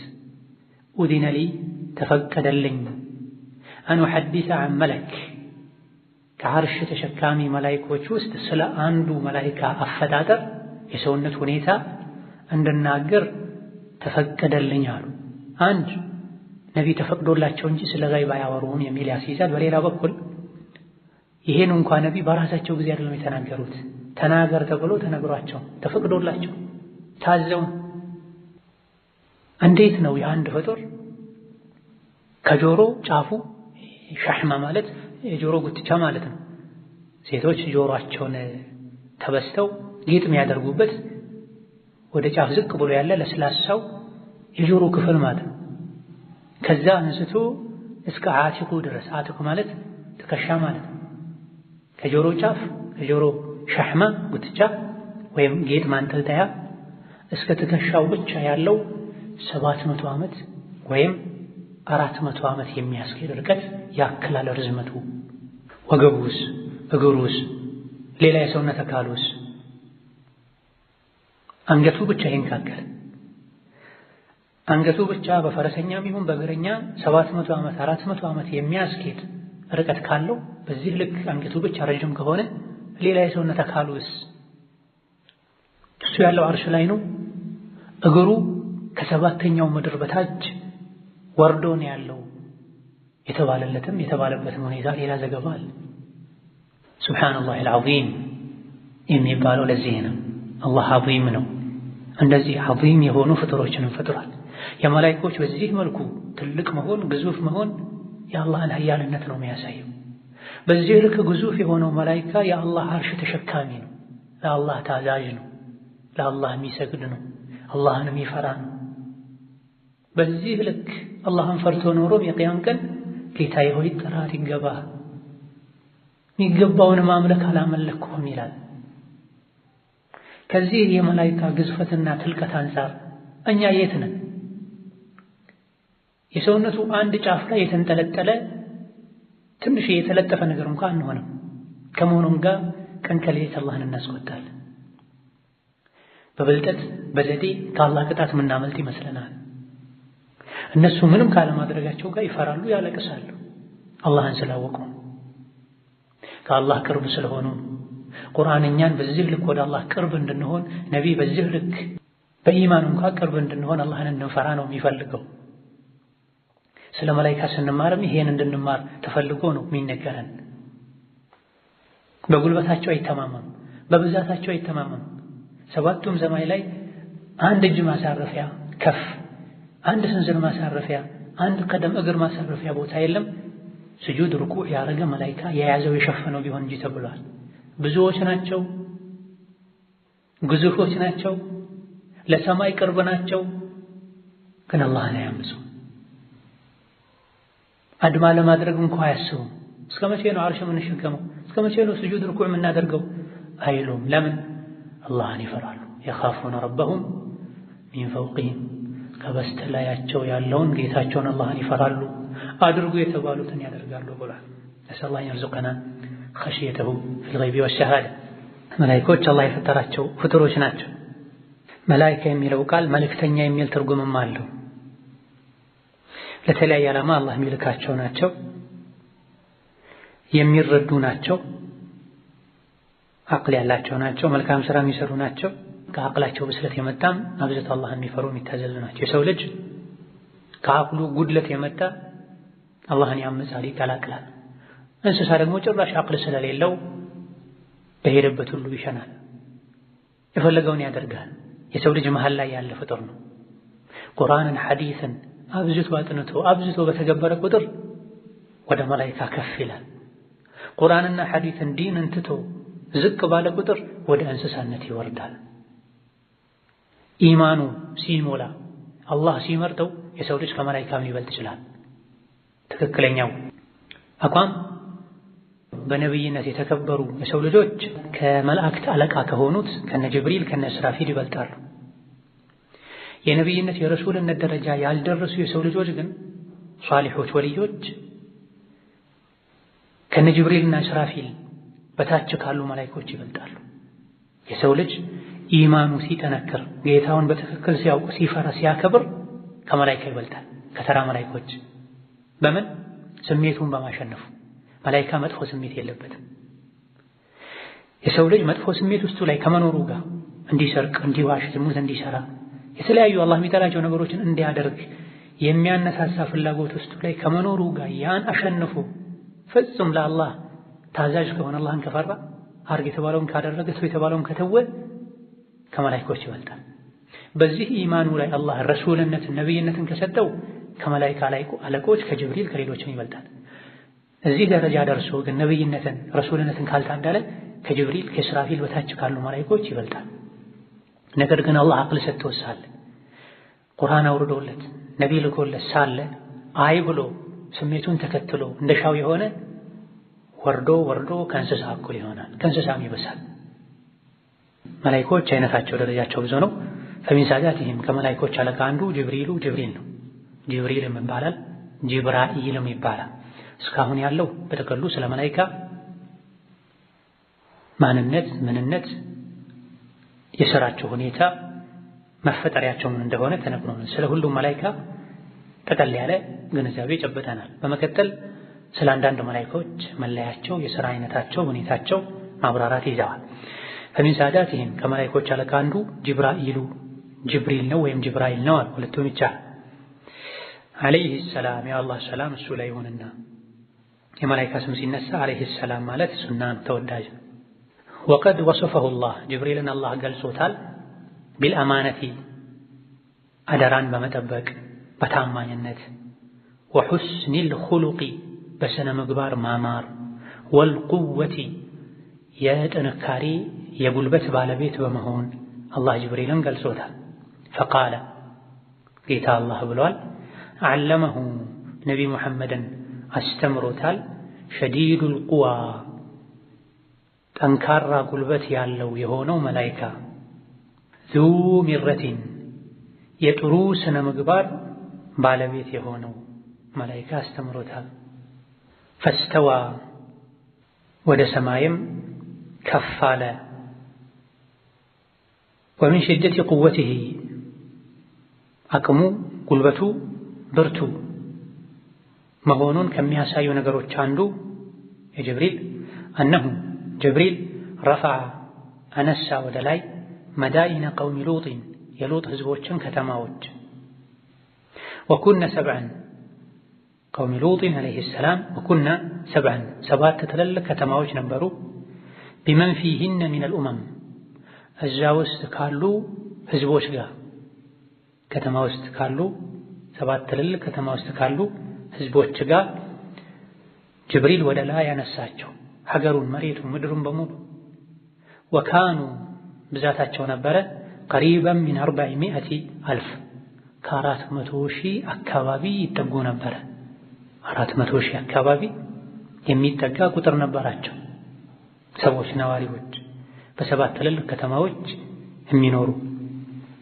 ወማ መዐሁም ከነሱ ጋር ያሉ ሚነ ደዋቢ ቤት ውስጥ የሚገለገሉባቸው እንስሳቶቻቸውን ወልሐያዋናቲ ሀገር ውስጥ ከተማ ውስጥ መንደር ውስጥ የሚኖሩ እንስሳትን ጨምሮ ወማ ሊትልከል መዳኢን በእነዚያ ከተማዎች ውስጥ የሚኖሩ ወማ ሊትልከል መዳኢን በዛ ከተማ ውስጥ በእነዚያ ከተማዎች ውስጥ የሚገኙ ሚነል አራዲ መሬቶችን ወልዒማራቲ ግንቦችን የታነጹ የተሰሩ ነገሮችን በሙሉ ጅብሪል ሰብስቦ አነሳ።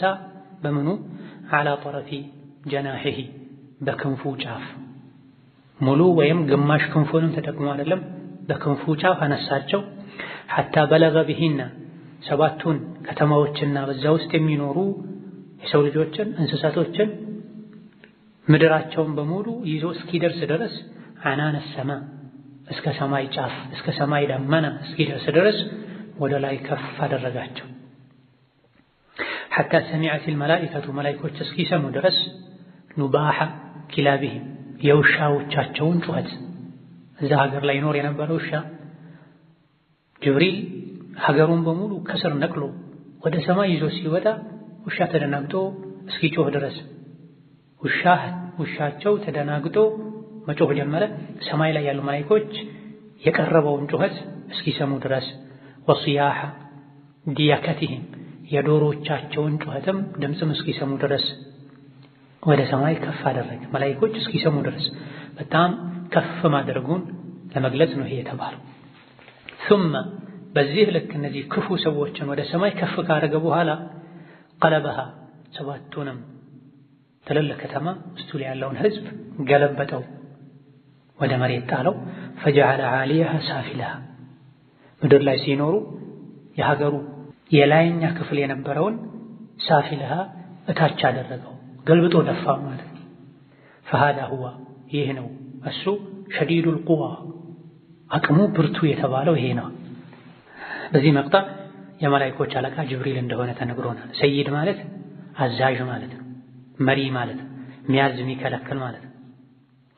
የምድር ሰዎች አለቃ ነቢ ሙሐመድ እንደሆኑት ሁሉ የሰማይ መላእክቶች አለቃ ጅብሪል ነው አለይሂ ሰላም። ጅብሪል አማና አለው፣ ታማኝ ነው። አላህ አድርስ የተባለውን ነገር ጠብቆ ያደርሳል። መልካም ስነ ምግባር አለው፣ አይበድልም ማንንም። ምንም እንኳ ጠንካራ ቢሆን ሸዲደል ቁዋ ቢሆን ቁዋ ቢኖረው እርምጃ የሚወስደው አላህ ተባረከ ወተዓላ ሲያዘው።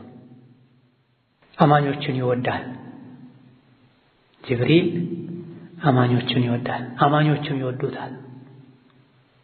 ይሄ ነው ቁርአን ላይ አለመሁ ሸዲዱል ቁዋ ዙ ሚረቲን ፈስተዋ የተባለው። ሙሽሪኮች እንደሚሉት ሙሐመድ ተራ ሰው አይደለም ያስተማራቸው፣ ባለቅኔ አይደለም ያስተማራቸው፣ የድሮ ታሪክ አዋቂ አይደለም ቁርአንን የነገራቸው። ይልቅ ሸዲዱል ቁዋ ጠንካራ ጉልበት፣ ብርቱ አቅም፣ ኃይል ያለው ጅብሪል ነው አላህ ወርዳ አስተምር ብሎት መጥቶ ያስተማራቸው። ይሄ በተለያዩ ቁርአን አንቀጾች ተነግሯል። ጅብሪል ደግሞ አማና አለው፣ አይጨምርም አይቀንስም። ጅብሪል ደግሞ ቁዋ አለው፣ አድርስ የተባለውን ነገር ሰው ነጥቆ አይወስድበትም፣ አይቀላቅልበትም። ቁዋውን ከሚያሳዩ ነገሮች አንዱ ነቢዩላህ ሉጥ የተላኩላቸው ህዝቦች እምቢ ባሉ ጊዜ አላህ ተባረከ ወተዓላ ተቆጥቶ ሊያጠፋቸው ወስኖ ጅብሪልን ልኮ 7 ሰፋፊ ሀገሮች፣ ከተማዎች ውስጣቸው ላይ ከሚኖሩ የሰው ልጆች ጋር እንስሳት ጋር ጅብሪል በአንድ ክንፉ ጫፍ ከስር ነቅሎ 7ቱንም ሀገሮች እንስሳቶቻቸውን፣ ጋራውን፣ ህንፃውን፣ ግንቡን በሙሉ በአንድ ክንፉ ጫፍ ፊ ጠረፊ አላ ጠረፊ ጀናሒ 600 ክንፍ አለው ጅብሪል። በክንፉ ጫፍ እስከ ቅርቡ ሰማይ ድረስ ከፍ አድርጓቸው።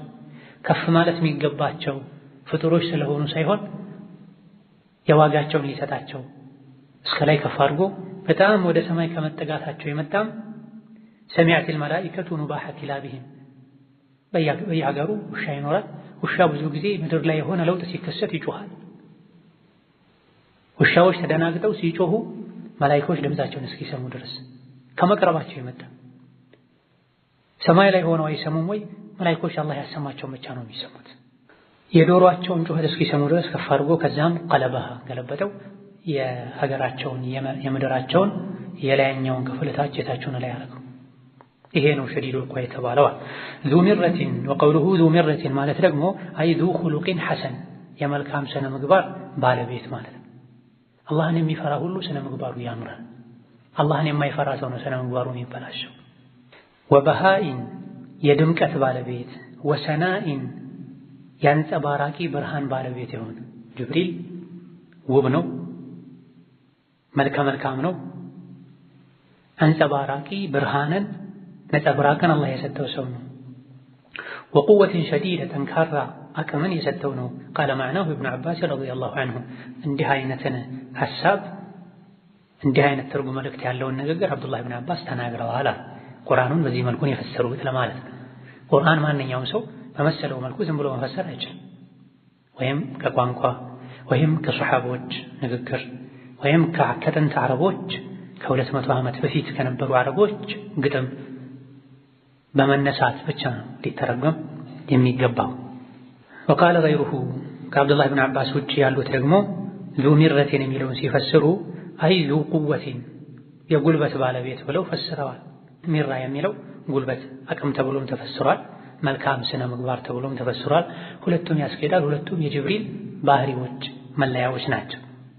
ወቃለ ተዓላ ፊ ሲፈቲሂ ጅብሪልን በተመለከተ አላህ እንዲሁ ብለዋል፣ ኢነሁ ቁርአን ለቀውሉ ረሱሊን ከሪም የተከበረ የመላይካ መልእክተኛ ንግግር ነው አድርስ ተብሎ ወደ ነቢ ሙሐመድ ያደረሰው።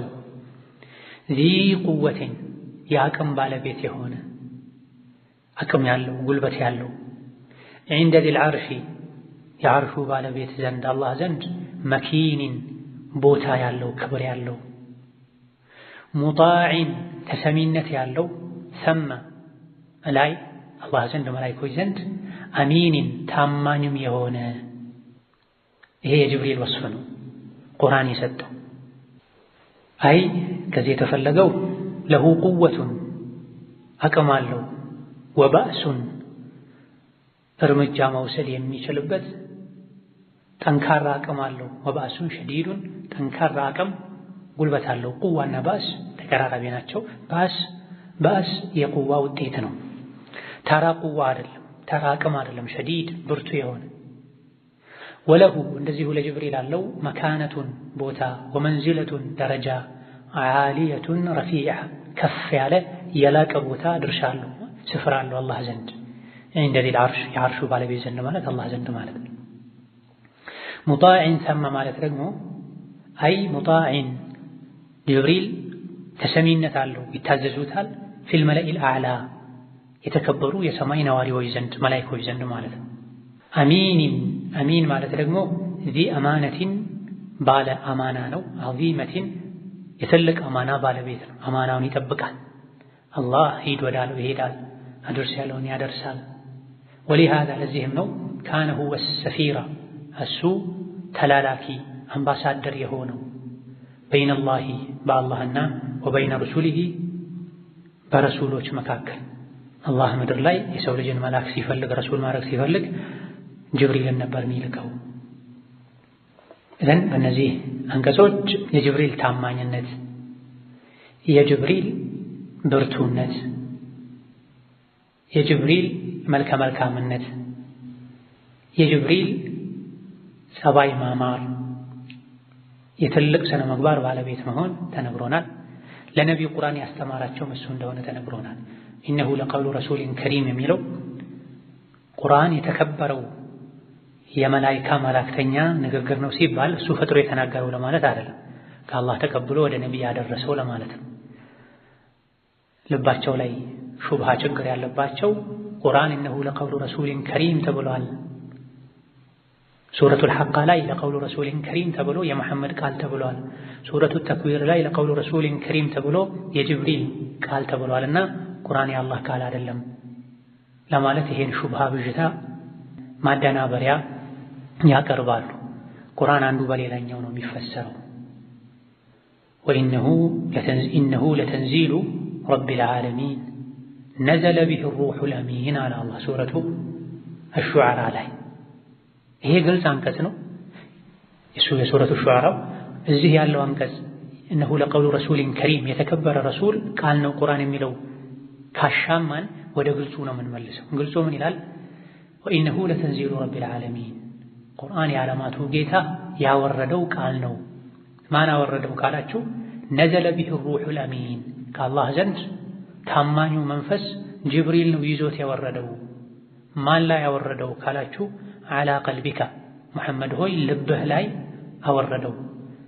ቁርአኑን የተናገረው አንድ ብሎ አላህ ነው። ከአላህ ሰምቶ ለነቢይ ያስተላለፈው ጅብሪል ነው። ከነቢይ ላይ ደግሞ የወረደው ልባቸው ላይ ነው። ነቢይ ያነበቡት በአንደበታቸው ነው። ወኢን አሐዱ ሚነል ሙሽሪኪነ እስተጃረከ ፈአጅርሁ ሐታ የስመዐ ከላም አላህ ከሙሽሪኮች መሃል አንዱ ቁርአን እስኪሰማ ድረስ ጥገኝነትን ቢጠይቅህ ደህንነቱ ተጠብቆ ቁርአን እንዲሰማ አስተጋው፣ በጦርነት ጊዜ ውስጥ እንኳ ብትሆኑ ብሏል። ቁርአንን የአላህ ንግግር ብሎታል። ስለዚህ ግራ ተጋብተው ግራ የሚያጋቡ ሰዎች ብዥታ እንዳይፈጥሩብን ከትክክለኛው የሱና መንገድ እንዳያወጡን ልንማር አሻሚ የሚመስሉ አንቀጾችን ዑለሞችን ጠይቀን መልሳቸውን ልናውቅ ይገባናል። ጅብሪልን አላህ ተባረከ ወተዓላ አቅም ያለው ታማኝ የሆነ የመልካም ስነ ምግባር ባለቤት የሆነ ብሎ ወስፎታል። ማንኛውም አማና የሚጣልበት አደራ የሚጣልበት አማና በአግባቡ ይወጣል የሚባል ሰው እነዚህ መስፈርቶችን ማሟላት አለበት። ምድር ላይ ያሉ ረሱሎችም ይሄ መስፈርት አላቸው፣ ይሄን ያሟላሉ። የነቢያት ወራሽ የሆኑ ዑለሞችም ይሄን መስፈርት ማሟላት አለባቸው። ታማኝ መሆን አለባቸው። ከሰዎች ጋር ባላቸው ግንኙነት፣ ከጌታቸው ጋር ባላቸው ግንኙነት አማና የሚጠብቁ መሆን አለባቸው። ከሁሉም አኽላቃቸው ያማረ መሆን አለበት። በያዙት ነገር ላይ ጠንካሮች መሆን አለባቸው። ወቀድ ካነ ያእቲ ጅብሪል ወደ ነቢይ ይመጣ ነበረ ኢላ ረሱሊላህ ፊ ሲፋቲን ሙተዓዲዳ በተለያዩ መገለጫዎች፣ ባህሪዎች፣ ሁኔታዎች ሆኖ ይመጣ ነበር። ጅብሪል ወደ ነቢይ ሲመጣ አንድ አይነት ገጽታ ኖሮት አልነበረም የሚመጣው። ወቀድ ረአሁ ነቢይ ጅብሪልን አይተውታል ዐላ ሲፈቲሂ አለቲ ኸለቀሁ ላሁ ዐለይሃ አላህ በትክክል እሱን ጅብሪልን በፈጠረበት ስፋው ተፈጥሮ አፈጣጠሩ ጅብሪልን አይተውታል። መረተይኒ 2 ጊዜ። ወለሁ 600 ጀናህ 600 ክንፍ ያለው ሆኖ رواه البخاري عن ابن مسعود ቡኻሪ ከአብዱላህ ብን መስዑድ ዘግበውታል። ኢዘን ጅብሪል ወደ ነቢዩ የሚላላክ የመልአክ መልእክተኛ ነው። ወደ ነቢይ ሲመጣ ጅብሪል በተለያየ መልኩ ነበር የሚመጣው። አንዳንዴ ሰው ተመስሎ ይመጣል። ብዙ ጊዜ ሰው ተመስሎ ይመጣል። ከሰውም አንዳንዴ የሚታወቁ ሰሐቦችን መስለው ይመጣል። አንዳንዴ ከነቢይ ጋር ቆመው ሲያዩ ሰዎች ዝም ብለው ያልፋሉ። ኋላ ላይ ሲጠይቋቸው ከገሌ ጋር እኮ የቆምከ መስሎኝ ነበር ይሏቸዋል። አይ አይደለም ጅብሪል ነው ይሏቸዋል ነብዩ ሰለላሁ ዐለይሂ ወሰለም። በትክክለኛው ተፈጥሮ ነብዩ ያዩት 2 ጊዜ ብቻ ነው። 600 ክንፉን ዘርግቶ መካ አካባቢ ላይ አድማሱ ሙሉ ሸፍኖት አይተውታል። ነብዩ መቋቋም አልቻሉም። በትክክለኛው ተፈጥሮ ላይ ይፈልጋለሁ ብለው ጠይቀው አትችልም ሁሉ ብሏቸው መጨረሻ በትክክለኛው ተፈጥሮ ሲገለጥላቸው ሰማዩን በሙሉ አድማሱን በሙሉ ሸፍኖ አይተዋል። ከብዷቸው وروى الإمام أحمد عن عبد الله إمام أحمد كعبد الله بن مسعود زجبوال قال عبد الله بن مسعود قالوا رأى رسول الله جبريل نبي جبريل أيوت في صورته بتككلنيا قصتاو له 600 جناح 600 ክንፍ ያለው ሆኖ كل جناح منها ከ600 ክንፍ ያንዳንዱ ክንፍ سد الأفق ሰማይን አድማስን የሸፈነ ሆኖ አዩት።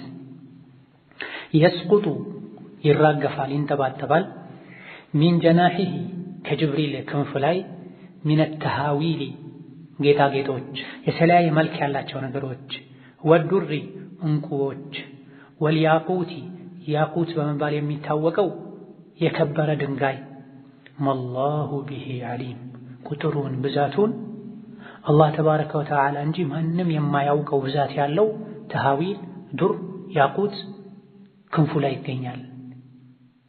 ያሸበርቃል፣ ያምራል፣ ይንጠባጠባል። ይሄን መሐመድ ብን አብዱል ወሃብ ረሂመሁላህ ኢስናዱሁ ቀዊይ ብለዋል። ሌሎች ضعيف እንደሆነ ተናግረዋል። ሰነዱ ትክክል ነው አይደለም ኺላፍ ያለበት ነጥብ ነው። አንዳንዶች በትክክለኛ ሐዲስም የተነገሩ ነጥቦች ናቸው። ጅብሪልን በተመለከተ ልናምንበት ከሚገባ ነጥብ አንዱ ጅብሪል የመላእክት አለቃ ነው። ስነ ምግባሩ አላህ የመሰከረለት ነው። ብርቱ አቅም ያለው ነው። 600 ክንፍ ያለው ነው። ነቢዩ 2 ጊዜ በትክክለኛው ተፈጥሮ አይተውታል። 600 ክንፉን ዘርግቶ አድማሱን ሸፍኖ وعن عبد الله بن مسعود إلى عبد الله بن مسعود زجبوت حديث قال قالوا رأى رسول الله صلى الله عليه وسلم جبريل رسول جبريل نايوت في حلة خضراء أرنغوادي ملو لبس لبسو حلة مالت ملو لبس مالت وقد ملأ مولتو شفن وأيوت ما بين السماء والأرض بسماءنا مدر مهل يالون أير بمولو أدماسون بمولو شفن وأيوت رواه مسلم زجبوت هذا برقت مسلم بزيكال يزجبوت أي مسلم بزيكال على جنيوتهم نقدر جن أتكالي حسابه إمام مسلم مستعل كجيم لن يتفلقوا يجبريل لنا تلك الناس قزفت مجلس يتفلقوا جبريل وبي هنا أخطر يهونه كملكوت ሁሉ ተወዳጅ የሚባል መልክ አረንጓዴ መልክን ያለው መልክ ያለውን ልብስ ለብሶ ሰማይና ምድርን ሞልቶ ሸፍኖ ነብዩ አይተውታል። መላእክት አይታይም ማለት ነው ወይ? አይታይም። ነገር ግን የሰው ልጅ የእይታ ገደቡ የተለያየ ነው። አላህ የፈቀደለትን ያክል ያያል። ስለዚህ ነብዩ ሰለላሁ ዐለይሂ ወሰለም እንዲያዩ ገደብ አነሳላቸው አዩ። አላህ ያስቻለው ያያል። አብዛኛው ጊዜ ግን የሰው ልጅ መላእክትን ማየት የሚችልበት አቅም የለውም። ጣረሞት ላይ ሲደርሱ የቂያም ቀን የሰው ልጆች ሊያዩ ይችላል። وعن عائشة رضي الله عنها أن رسول الله صلى الله عليه وسلم عائشة مالو قال نبي بلوال علو رأيت جبريل يهود منهبطا كلاي ودتاتشي ورده قد ملأ مولتو ما بين الخافقين مسراقنا مهرابا يسماين دارنا دار ሞልቶ አየሁት عليه ثياب سندس እሱ ላይ የሐር ልብስ የሚታይ ሆኖ عليه ለብሶ ثياب سندس የስስ ሐር ልብስ ለብሶ معلق بها ይህ የሱንዱስ የሐር ልብሱ ላይ ታዕሊቅ ተደርጓል፣ ተንጠልጥሏል።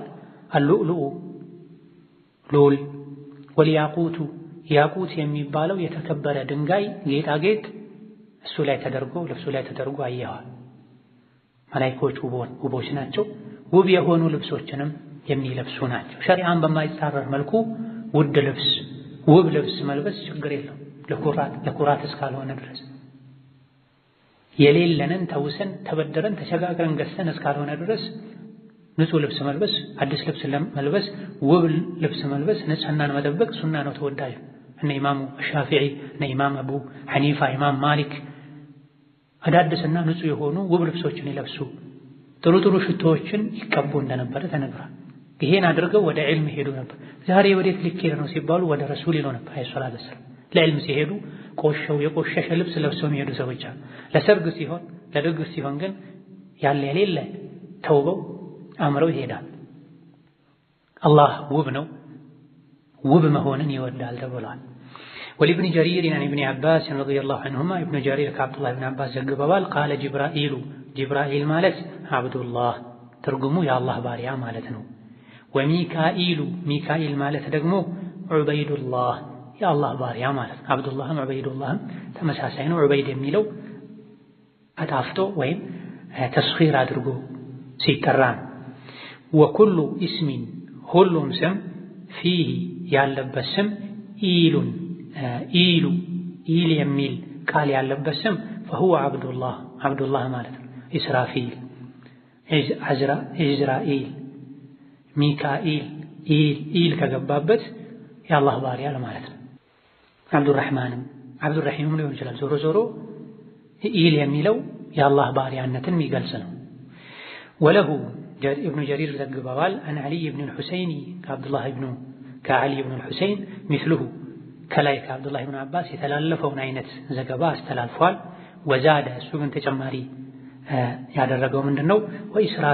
ኢስራፊል ማለት አብዱራህማን ማለት ነው። ኢዘን መላኢኮች የአላህ ባሮች ናቸው። የስማቸው ትርጉምም ይሄን የሚያሳይ ጅብራኢል፣ ሚካኢል፣ ኢስራፊል ማለት አብዱላህ፣ ዑበይዱላህ፣ አብዱራህማን እንደማለት። ወረወ ጠበራኒዩ አን ኢብኒ አባስ ረዲየላሁ ዐንሁማ ጠበራኒ ከአብዱላህ ብን አባስ ዘግበዋል። ቃለ ረሱሉላህ ሰለላሁ ዐለይሂ ወሰለም ነቢዩ ብለዋል አሉ አላ ኡኽቢሩኩም ልንገራችሁ እንዴ ቢአፍደሊል መላኢካ ከመላኢኮች ሁሉ በላጭ መላኢካ ታላቅ መላኢካ ምርጥ መላኢካ ማን እንደሆነ ልንገራችሁ እንዴ አሉ። መላኢኮች አዎን ይላሉ በእርግጠኝነት። ጅብራኢሉ የመላኢኮች ምርጥ ጅብሪል ነው አሉ። ከላይ መግቢያ ላይ የጅብሪልን ጉዳይ የዳሰስንበት ክፍል መግቢያው ላይ ወሚን ሳዳቲሂም ጅብራኢል ተብሏል። ደሊሉ ይሄ ነው።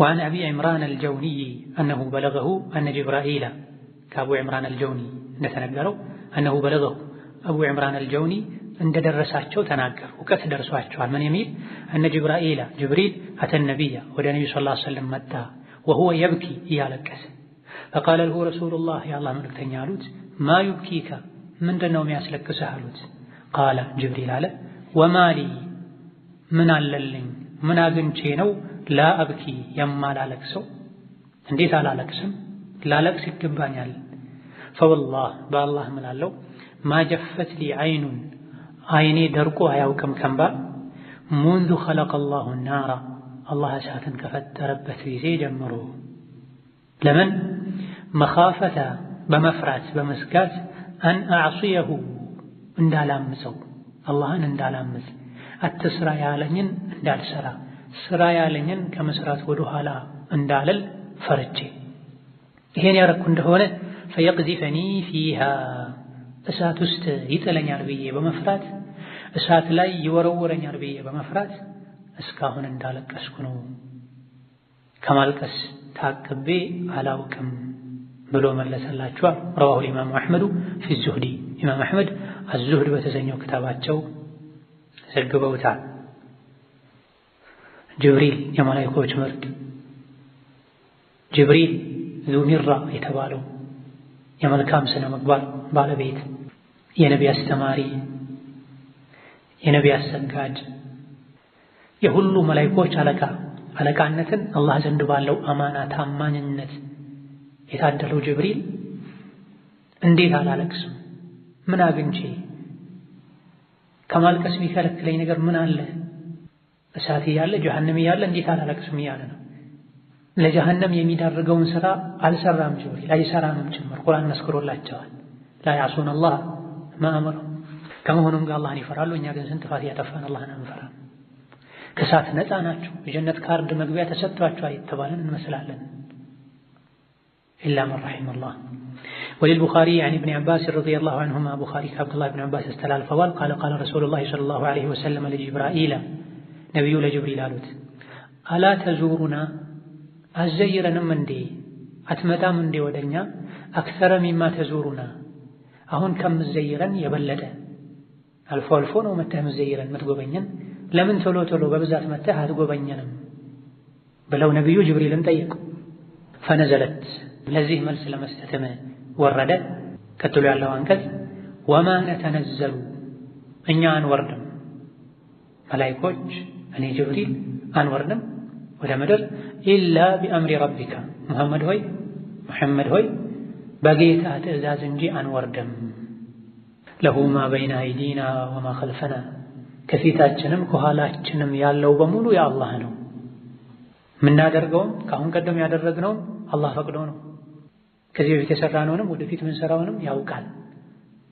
ለሁ ማ በይነ አይዲና ወማ ኸልፈና ሁለመናችን የአላህ ነው። ጉዳያችን ሁሉ በአላህ እጅ ነው ያለው። ስለዚህ አንተ ናፍቄ ቶሎ ቶሎ ለምን አትመጣም ብትለኝም እኔው እንኳ ለመምጣት ከአንተ ጋር ለመገናኘት በጓጓ እንኳ ወማ ነተነዘሉ ኢላ ቢአምሪ ረቢክ አላህ ውረድ ሲለኝ ብቻ ነው ወደ ምድር መወርደው፣ ያልተፈቀደልኝን አላደርግም ማለት። ይሄ ለእኛ ትልቅ ትምህርት ነው። ጅብሪልን የሚያክል ግዙፍ ፍጡር አላህ ውረድ ሲለው እንጂ አይወርድም።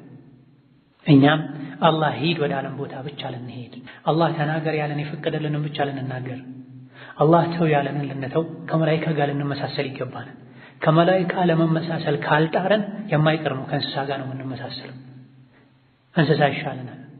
ከመላኢካ ለመመሳሰል ከጣርን፣ ቁርአን ሐዲስን ከተከተልን ከተገበረን ከመላኢካ እንመሳሰላለን። ከጠነከረን ከበረታን ከጸናን ከመላኢካ ሁሉ ልንበልጥ እንችላለን።